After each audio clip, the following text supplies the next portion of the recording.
Olá, seja muito bem-vindo ao nosso culto de hoje. Eu sou o pastor Arthur Benevenuti, pastor da Igreja Evangélica Luterana do Brasil, aqui em Sorriso, Mato Grosso, na congregação Bom Jesus. E hoje vamos acompanhar nessa caminhada que é a Quaresma em direção à cruz, esse último domingo da Quaresma, que é o domingo de Ramos. Vamos refletir sobre o texto de Paulo aos Filipenses. Convidamos que você pegue a sua Bíblia para fazer a leitura conosco. Estamos com dificuldade de nos reunir na igreja por causa da pandemia, por isso é uma alegria ter você ligado aqui conosco no nosso culto. Aproveite!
Querido e gracioso Deus, nós te agradecemos porque o Senhor enviou o teu Filho para ser o nosso Salvador.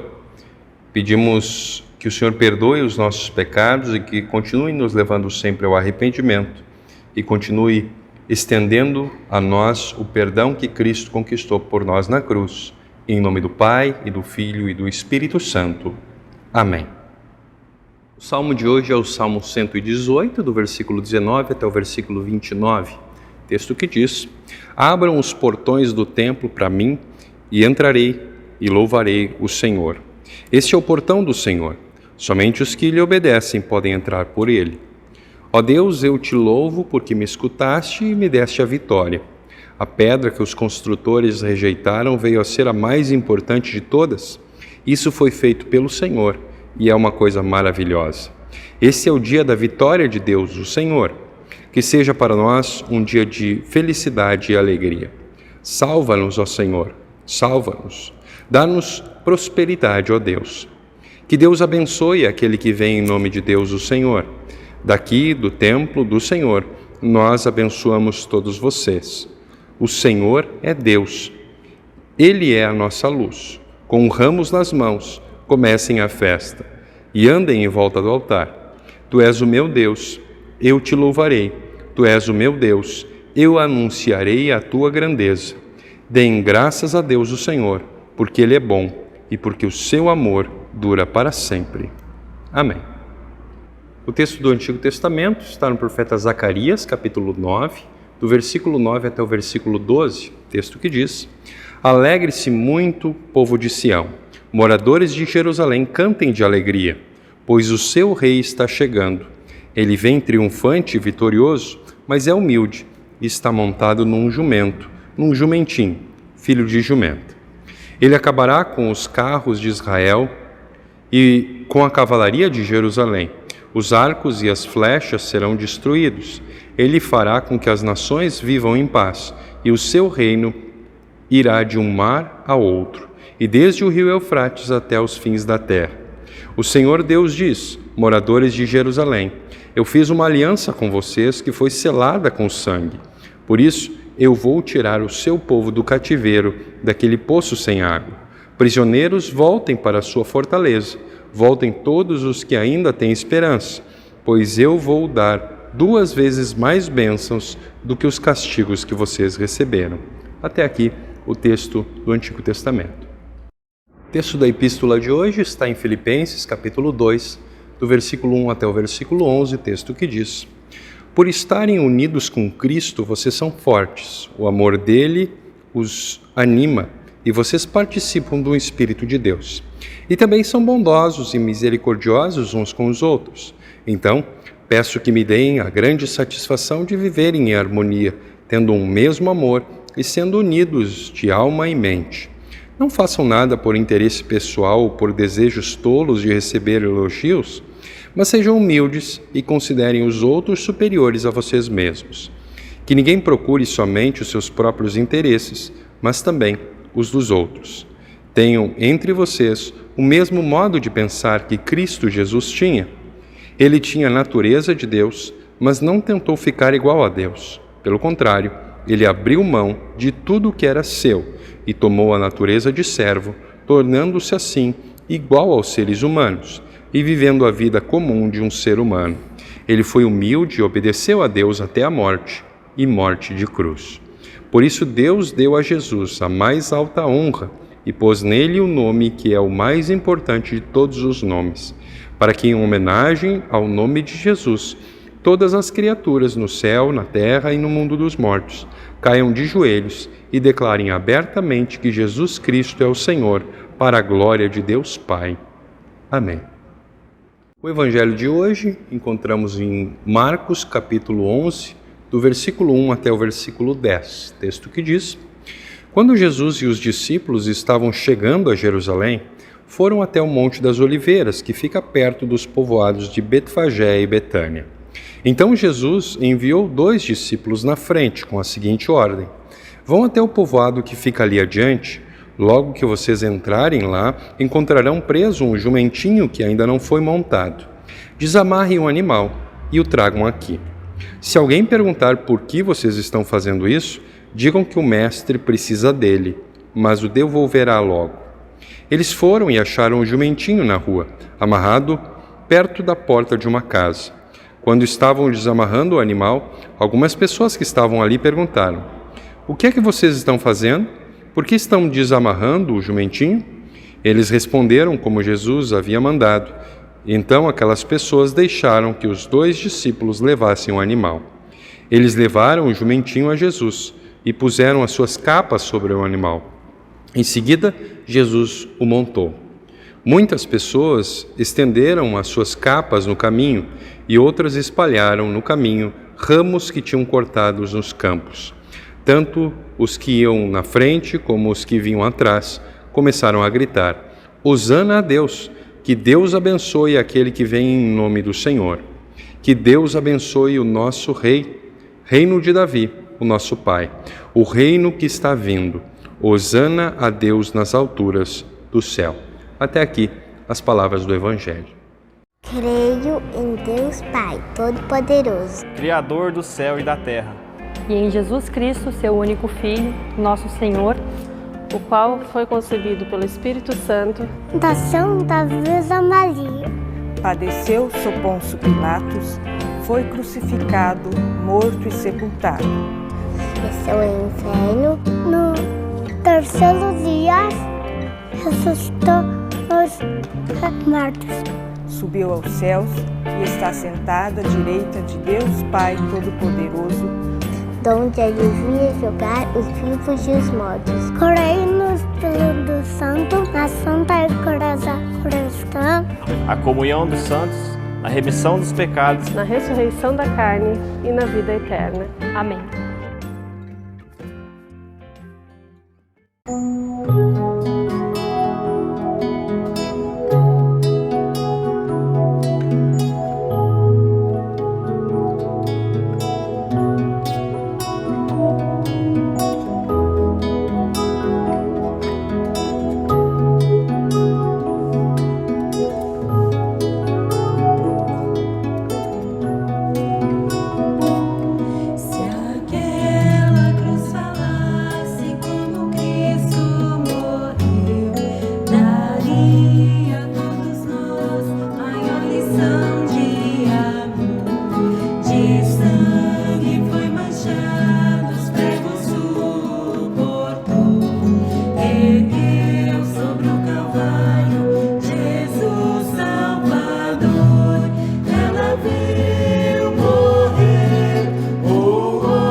Quero hoje fazer o convite para vocês, para que nesse domingo de Ramos nós olhemos para o texto de Filipenses no capítulo 2, nos perguntando quem é esse entrando em Jerusalém, montado em um jumentinho? O que ele está fazendo entrando em Jerusalém daquele jeito? E o que isso tem a ver com a minha vida? Antes de refletirmos sobre o capítulo 2 da carta de Paulo aos Filipenses, é importante que a gente saiba que no primeiro capítulo, o apóstolo Paulo fala sobre a unidade na vida do cristão. A unidade entre o cristão e Cristo e a unidade entre um cristão e outro, entre uma comunidade de cristãos. E é aí que ele justamente começa no capítulo 2. Uma frase só, do versículo 1 até o versículo 4, no texto original. E essa primeira frase, que são esses 4 primeiros versículos, que, claro, em português tem mais pontos para não ficar uma coisa tão grande, mas nessa única frase, a estrutura do texto original é uma estrutura em que uma afirmação depende da outra.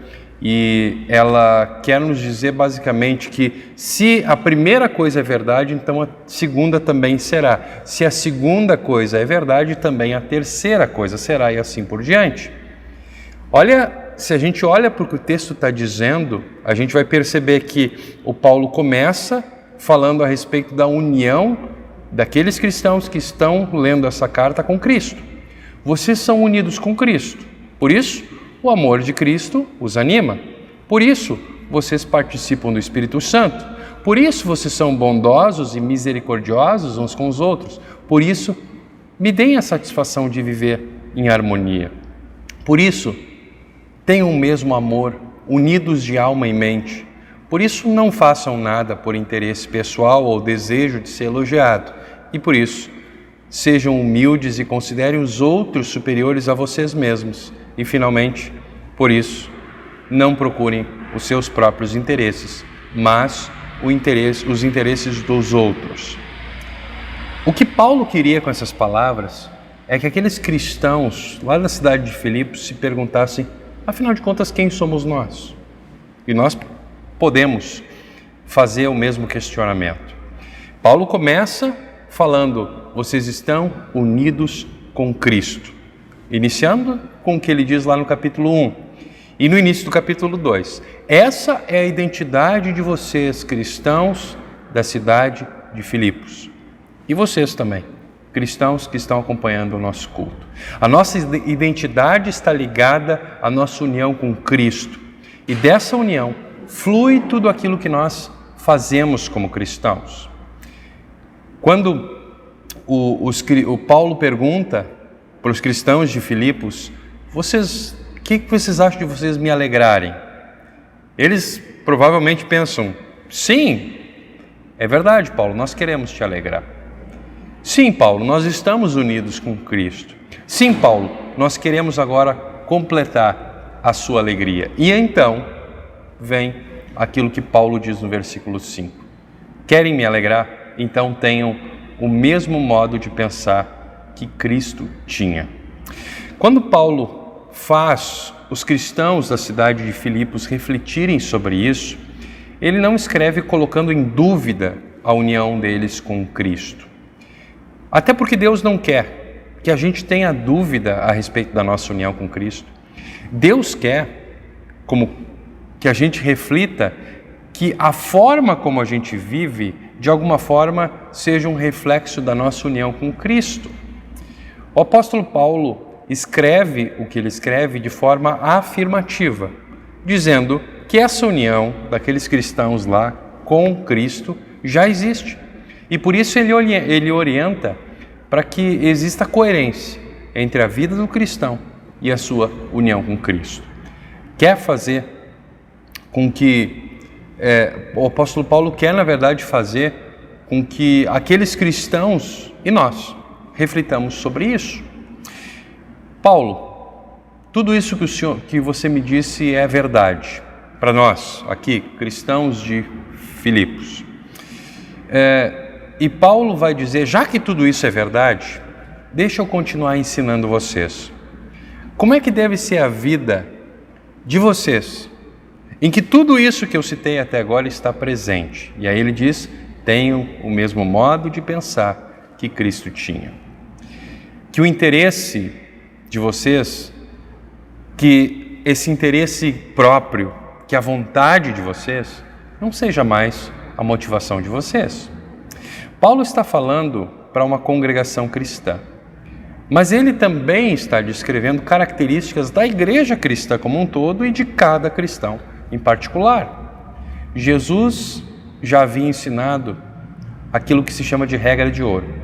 Faça aos outros aquilo que você gostaria que fosse feito a você. E Paulo está pegando isso que Jesus ensina e está replicando esse ensinamento aqui. Agora a gente poderia se perguntar o que significa ter o mesmo modo de pensar que Cristo tinha. Certamente não é ter a mesma opinião. O próprio Paulo discordou de Pedro, por exemplo, sobre a compreensão do Evangelho, discordou de Barnabé a respeito do trabalho missionário da igreja, e Paulo está chamando a atenção para a unidade no Espírito. Estar unidos no Espírito deve ser algo que nos guia e que nos une, acima das nossas diferenças de opinião. Nós nos dividimos por causa de questões políticas, porque gostamos de pessoas diferentes, porque temos visões diferentes a respeito da interpretação de determinado acontecimento. E tudo isso é aceitável. Nós não precisamos resolver essas questões para nos tratarmos como irmãos na fé, para nos considerarmos como irmãos na fé. Nós temos uma união, e essa união é mais profunda do que as nossas diferenças. A igreja cristã não é o lugar dos nossos gostos, não é o lugar das nossas ideologias, e não é o lugar que os nossos gostos e ideologias nos definem. A igreja não é clube, nem partido. A igreja da cidade de Filipos tinha diferenças. Um cristão lá não era igual ao outro, e nós também temos diferenças. Aqui também, os cristãos não são iguais. No entanto, entre eles e entre nós, havia e continua havendo a unidade no Espírito. Por isso Paulo diz, tenham o mesmo modo de pensar que Cristo tinha. E quando ele diz isso, ele diz, olha, eu não estou sugerindo que vocês vivam de uma forma que eu acho que é certo. Eu estou apontando por uma vida coerente com o Evangelho. O Espírito Santo deve falar mais alto do que a vontade de cada um de vocês. O lugar em que cada um quer que a sua própria vontade seja ouvida, e essa vontade não é ouvida, é o inferno. Nós vamos parar de olhar para dentro de nós e vamos olhar para Cristo. Qual era o modo de pensar de Cristo? Vocês já se perguntaram? A partir do versículo 6, Paulo começa a responder essa pergunta. O modo de pensar e de fazer e de agir e de ser de Cristo significa que ele era divindade. Ele mesmo, Deus, não se apegou a isso. E ele não quis ao mesmo tempo ficar alheio ao sofrimento e ao pecado do ser humano. Ele aceita ser limitado por nossa causa. No versículo 7, Paulo segue descrevendo o modo de pensar que Cristo tinha quando ele diz que Jesus esvaziou-se. Jesus não deixou de ser Deus, mas se tornou ser humano, e com isso ele descreve a encarnação, história que nós lembramos do Natal. E ele toma sobre si a natureza de servo, e essa é uma forma de descrever a obra de Cristo, que vai ser realizada na Semana Santa, que nós, durante a próxima semana, vamos lembrar.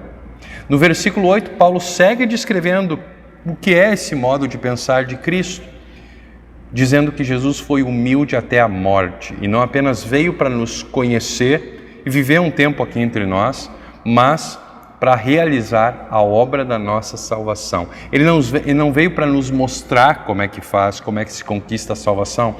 Ele veio para conquistar essa salvação, fazer tudo em nosso lugar, que não teríamos como fazer. E Paulo ainda termina dizendo que essa morte foi morte de cruz, foi uma morte humilhante. Cristãos da cidade de Filipos, por que eu estou dizendo para vocês viverem assim? Olhem para esse Jesus que entra em Jerusalém nessa semana. Olhem para a obra dele e respondam. Paulo vai adiante nos dizendo, nos descrevendo qual é o modo de pensar de Cristo no versículo 9, falando sobre a exaltação do nome de Jesus. Não sei se você chegou a se perguntar qual é o nome que está acima de todo nome. É o nome do próprio Deus. No Antigo Testamento, Deus se descreve com um nome que é um nome próprio, o nome de uma pessoa. Esse nome é Yahweh, em hebraico. A obra de Cristo, é o que Paulo está dizendo aqui, que será lembrada nessa semana por nós, não deixa dúvida. Ele é Yahweh. Ele é o verdadeiro Deus, o próprio Deus que se revela na Escritura. Um Deus que tem uma identidade. Um Deus que chama Abraão. Um Deus que por meio do Abraão forma um povo. Um Deus que faz uma aliança com esse povo. Um Deus que revela a sua vontade nos 10 mandamentos e nas Escrituras. Um Deus que revela que é um Deus zeloso, que sente nojo quando as pessoas confundem ele com outras divindades, com deuses falsos. Ele não é uma força, ele não é simplesmente um ser superior e impessoal, ele é o Senhor, que é o meu pastor e que não me deixa faltar nada, de acordo com o que Davi fala no Salmo 23, o Deus criador de todas as coisas, o Deus que está em Cristo se mostrando Redentor, Salvador, o Deus que envia o Espírito Santo para habitar no seu povo, para o santificar. Ele é o Deus de toda a eternidade e por toda a eternidade. E nós somos aqueles que reconhecem isso. Agora, quando Paulo diz, tenham o mesmo modo de pensar de Cristo, isso pode ser mal entendido como se Paulo estivesse dizendo, sigam o exemplo de Cristo. E aqui é importante fazer a distinção entre o Cristo Salvador e o Cristo exemplo. Qual é o nosso Jesus? Pela descrição de quem Paulo está dizendo que Jesus era, Paulo está dizendo para a gente seguir o exemplo de Jesus e deixar de ser Deus? Paulo está dizendo para a gente abrir mão de tudo que é nosso? O que é nosso? Nosso mesmo, que não foi Deus que nos deu, é só o pecado. Paulo está nos dizendo, seja como um ser humano? Paulo está dizendo, seja obediente até a morte na cruz? Veja que não é só isso que Paulo está nos falando. Siga o exemplo de Jesus. É verdade que nas nossas relações a gente tem dificuldade de considerar os outros superiores a nós mesmos. O normal é que eu considere os outros como inferiores a mim. Nós costumamos sim julgar os outros com severidade, muito mais do que nós gostamos de ser julgados. E Paulo coloca o exemplo de Jesus diante de nós para que nós imitemos nas nossas relações, só que Paulo está indo muito além disso. Jesus é sim exemplo, mas ele é muito mais do que exemplo. No entanto, nesse texto, Paulo está apontando para aquilo que Jesus fez por nós, não para aquilo que a gente faça por ele, por Deus ou pelo próximo. Paulo não quer que a gente leia e tente ser como Jesus. Mas, então Paulo escreveu o texto de Filipenses capítulo 2 para quê? O versículo 10 responde, para que ao nome de Jesus se dobre todo o joelho nos céus, na terra e debaixo da terra, e toda língua confesse que Jesus Cristo é o Senhor, o Deus de todos os tempos, para a glória de Deus Pai. Jesus não é só um exemplo. Ele é aquele diante de quem nós estamos de joelhos. A verdadeira adoração, o verdadeiro reconhecimento, a verdadeira vida cristã, a verdadeira vida de igreja cristã é a vida que está de joelhos dobrados diante de Jesus. É uma vida que olha para a obra de Jesus e que confessa o que ele fez. Paulo está perguntando, você, membro da igreja de Corinto, você, membro da igreja de Sorriso, você que acompanha esse culto de hoje, você quer me alegrar? Você quer viver essa unidade de verdade? Então olhe para o que Jesus fez e olhe para aquilo que Ele vai fazer por vocês nessa semana que nós lembraremos. O objetivo do que Jesus fez é que no final todo joelho se dobre e toda língua confesse quem Ele realmente é.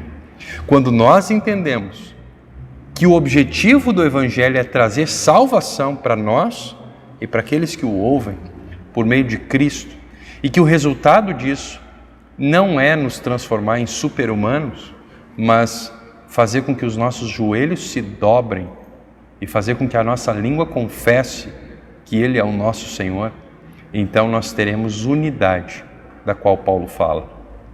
Quando nós pararmos de olhar para as nossas diferenças e olharmos todos juntos para o que Jesus fez por nós e nos ajoelharmos diante dele, aí então vai ser fácil nós termos unidade. Vai ser difícil olhar para os outros como superiores, porque nós estaremos olhando de joelhos diante do mesmo Salvador. Quando a gente está de joelhos, a gente não está olhando para os outros de cima para baixo. Quando a gente está como igreja de joelhos, olhando para a obra de Jesus, então vai ser difícil olhar para o lado e brigar com o nosso irmão por causa de picuinha, porque as coisas não estão do meu agrado na igreja. Por isso, nesse domingo de Ramos, olhamos para Filipenses no capítulo 2, perguntando quem é esse entrando em Jerusalém, montado em um jumentinho. E Paulo vai nos responder: ele é Deus, eterno, divino, encarnado, humilhado, exaltado. E o que ele está fazendo? Ele está conquistando a minha e a sua salvação. Ele não colocou seus próprios interesses em primeiro lugar. Essa semana ele vai demonstrar isso. Ele colocou o nosso interesse, a nossa salvação em primeiro lugar. E só por isso eu sou perdoado e sou salvo. E o que isso tem a ver com a minha vida? Tem a ver tudo. Ele fez isso por mim e por ti. Por isso, viva a vida de alguém que foi unido com Cristo. A vida de alguém em quem o Espírito Santo habita. Olha para Cristo. Abre mão da tua forma de pensar e tenha a mesma forma de pensar que Cristo tem. E vem comigo olhar para a obra de Cristo de joelho dobrado. Amém. Queridos irmãos, também no administrar das bênçãos materiais que Deus nos deu, nós somos tentados a levar em conta o nosso modo de pensar.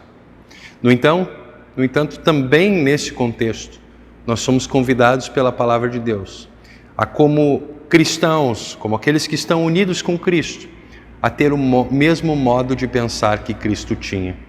Somos convidados a colocar aquilo que Cristo deu a nós, para que nós administrássemos também à disposição do seu reino, para que o Evangelho continue sendo pregado, para que assim como a graça de Deus nos alcançou, ela possa agora alcançar muitas pessoas por meio de nós. Neste momento, nós não estamos reunidos fisicamente, mas nós convidamos os nossos membros que foram orientados a respeito disso pela nossa congregação, a continuarem dedicados na sua oferta. Aqueles que puderem fazer a sua oferta via transferência, está aí uma conta à disposição para que isso seja feito. Aqueles que quiserem trazer a sua oferta aqui, mesmo não tendo vindo no culto, podem fazê-lo durante a semana em horário comercial, no momento em que a secretaria está aberta. Que Deus abençoe a colocação dos nossos bens à disposição do reino de Deus.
Com hosanas chegamos diante de Ti, querido Deus.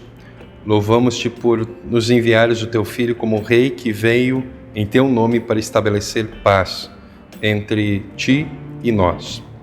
Somos gratos porque o teu Filho assumiu forma de verdadeiro ser humano para ser o nosso representante diante de ti. Ele cumpriu toda a tua vontade em nosso lugar, porque nós somos incapazes de cumpri-la por nós mesmos. Nós não podemos expressar adequadamente a nossa gratidão por Jesus ter tomado sobre si a nossa culpa e a punição com a sua morte na cruz. Senhor Jesus, confessamos que nem sempre fomos fiéis àquilo que esperas de cada um de nós. As ações da nossa vida muitas vezes contradizem a confissão dos nossos lábios. Muitas vezes nós rompemos a comunicação contigo por negligência na oração, na meditação da tua palavra, no testemunho diante das pessoas. Como sabemos, Senhor, que tu és um Deus misericordioso, nós ousamos chegar diante de ti para te pedir o perdão e por isso te pedimos que a certeza do teu perdão nos capacite a vivermos uma vida consagrada a ti. Mantém em nós o teu Espírito Santo para que ele nos conduza nos caminhos que tu indicas. Ajuda-nos a enfrentarmos as tentações de Satanás, que o mundo e a nossa própria carne também colocam diante de nós. Concede-nos a tua graça, para que possamos viver para a tua honra e glória, refletindo em nossa vida a gratidão pela salvação que conquistaste para nós, através do sofrimento e da morte do teu Filho Jesus Cristo, nosso amado Salvador. Pedimos que olhes com muita compaixão por todos os teus filhos, especialmente os que sofrem, ajudando-os para que possam permanecer firmes na fé que tu lhes deste através dos meios da graça, pela ação do Espírito Santo. Abençoa a nossa congregação, para que todos nós possamos viver acima de tudo de modo digno do nosso Senhor Jesus. Não permitas que nós sejamos causa de tropeço para os fracos na fé e para aqueles que ainda não foram salvos. Ajuda-nos para que nós possamos ser cada vez mais e a cada dia mais luz e sal neste mundo, para chamar pessoas para junto de ti. Querido Pai, olha com amor pela nossa nação, impede que o mal domine e que as ações dos governantes e dos governados sejam para o bem da nação. Faça com que haja justiça e retidão em tudo, também nos julgamentos do judiciário, ao julgar as ações das pessoas que praticaram corrupção no nosso país, das pessoas que fizeram mal. Que o teu amor assista aquele que sofre de maneira especial e aos doentes, aos incapazes, aos solitários, que nós colocamos nas tuas mãos. Pedimos isso em nome do Rei dos Reis, Jesus Cristo, nosso Senhor, o nosso Deus. Amém. Pai nosso que estás nos céus, santificado seja o teu nome. Venha o teu reino, seja feita a tua vontade, assim na terra como no céu. O pão nosso de cada dia nos dá hoje, e perdoa-nos as nossas dívidas, assim como nós também perdoamos aos nossos devedores. E não nos deixes cair em tentação, mas livra-nos do mal, pois teu é o reino, o poder e a glória para sempre. Amém. Recebe a bênção do Senhor, que o Senhor te abençoe e te guarde, que o Senhor te trate com bondade e misericórdia, que o Senhor olhe para ti com amor e te dê a paz. Amém. Queridos irmãos, estamos vivendo um momento de muitas incertezas e também sobre o nosso calendário das próximas semanas nós temos incerteza e por isso nós esperamos que as coisas se definam para que nós possamos então divulgar quais serão as nossas próximas programações. Nós queremos todos os sábados às 18h30 disponibilizar um novo culto nas nossas redes sociais, mas as nossas atividades presenciais não sabemos exatamente como ficarão, por isso, quando estiver melhor definido, nós vamos comentar, colocar então, ou na descrição desse vídeo também, é possível que o façamos como comentário desse vídeo. Nós incentivamos que você curta, compartilhe esse vídeo, te agradecemos por você acompanhar esse culto até aqui. Nós estendemos o nosso abraço, o nosso agradecimento a você que nos prestou a sua audiência, mas também ao pessoal que trabalhou para colocar esse culto no ar. Que Deus abençoe a você, que Deus abençoe aqueles que vão também assistir esse culto gravado depois. Que Deus esteja contigo e que você possa continuar contemplando a obra de Cristo de joelhos, junto com aqueles que estão ao teu lado de joelho. Que Deus abençoe a palavra de Cristo no teu coração. Amém.